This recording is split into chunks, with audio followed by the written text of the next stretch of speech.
Hey little scallywags. So this morning your English task is to plan what you're going to write about.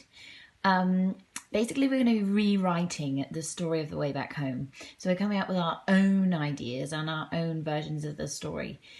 I had so much fun doing this. I hope you guys have as much fun as I have. So we're just planning today. We're not going to be actually writing the story. So I don't want to see any finished stories or anything. I just want to see a plan. So for one smiley face, your job is to just say your idea. Say your idea to your brother, your sister, your mum, your dad, your aunt, your uncle, whoever you can. Say your idea to them and make sure that it makes sense and make sure that it's following the same storyline as The Way Back Home, which we've been learning about for the past 2 weeks. For two smiley faces, your job is to write your plan. And I've given you a little planner just there. A little planner for you to use to plan your story out and to draw me pictures and things to go with it. Then for three smiley faces, it's your job, after you've done your plan, to use that brainstorm just there and brainstorm me loads of wonderful, adventurous vocabulary that you're going to use in your work. I do want lots of fantastic words being used. I don't want boring adjectives, please. This is my version of The Way Back Home. So my version is called The Way Back Home Beach Edition. My main character is a little bird. So the story starts with a little bird who flies back home to her nest, and as she's putting her things away in her nest, she finds a boat.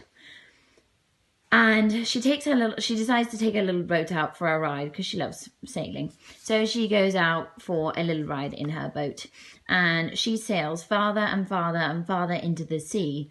But then her boat gets a hole in it and it starts sinking. And she's like, oh my gosh. So she's stuck under the ocean and she thinks to herself, oh my gosh, what am I going to do?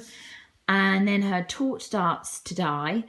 And meanwhile, a little starfish is swimming with her friends when the current takes her away and she gets swept deep, deep, deep to the ocean floor as well.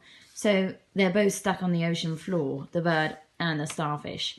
And they start thinking about all of the scary things that they might find on the ocean floor. And they're like, oh my gosh, are we going to die?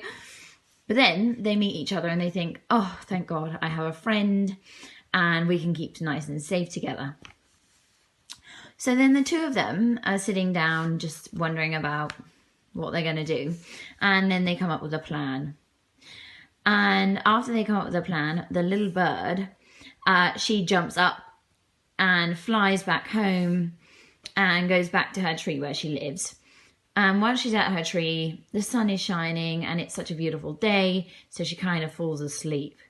And she falls asleep for a really long time. And the starfish is thinking to herself, oh my gosh, am I stuck here forever and ever? Amen, with no help from anyone. Oh, I'm pretty scared. And then the bird wakes up and she thinks, oh my gosh, I've left the starfish by herself. She's going to be so scared. And then the bird, she's in a real rush because she wants to get home back to the starfish to help her. So she goes to the ocean and stands by the shore and says, hey! But the starfish can't hear her. And so she goes a little bit deeper into the waves and shouts, hey again! And then the starfish hears her and she sends out a big, gigantic wave. And the wave collects the bird and brings her back to the deep, deep ocean. So they're back on the ocean floor together. And then they get on with their plan and they start fixing each other's things. So the starfish fixes the bird's boat and the bird tells the current off for sweeping the starfish away. And then the bird and the starfish both go back home and they both wonder when they're going to see each other again. And then the bird is back in her nest and she's feeling pretty lonely and feeling pretty worried that she's never going to meet the starfish again. And then she gets a message in a bottle. That is the end of my story. I hope you guys liked it and I hope you come up with an exciting version of your own story of The Way Back Home. Remember, guys, your story has to follow exactly the same things that happened to the boy and the Martian. All right? Good luck. Bye.